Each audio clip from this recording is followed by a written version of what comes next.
What'd you miss? The U.S. stock market's remarkable track record. Now, according to Strategas research, you want to watch the S&P 500 in the 3 months prior to Election Day, because if it's down, the opposing party's candidate tends to win the presidency. And this has held true since 1984. What we've seen this time around, though, this cycle, the S&P 500 has held on to a negative return of just under 2%. So, as Strategas' chief political analyst Dan Clifton told us, either this is a false signal, this particular data point, or perhaps Donald Trump has a better chance than people are giving him credit for.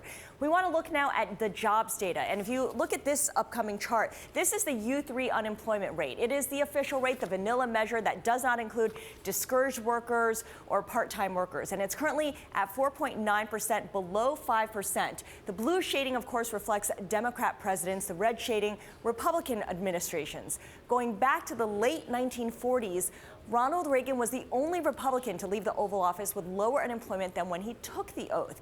On the other hand, Democrats have generally seen a drop in their term.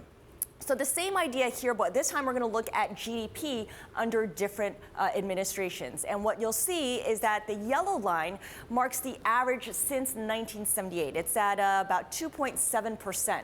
Stephen Roach of Yale University was on Bloomberg Surveillance this morning, though, and he says economic growth during this latest recovery, which is basically the Obama years, that last blue column, has been half the historical norm up to that point of 4%. So we've certainly struggled to even get to that 2.7% average.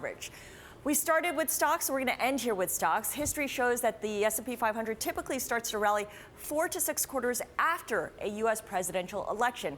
Now, the index rose the most during Bill Clinton's 2 terms in office. It gained more than 200%, 210%, in fact, between 1993 and 2001. For Barack Obama, the gains were pretty large as well, but less so, 167% since late 2000, or I should say early 2009, if we're going to count from Inauguration Day.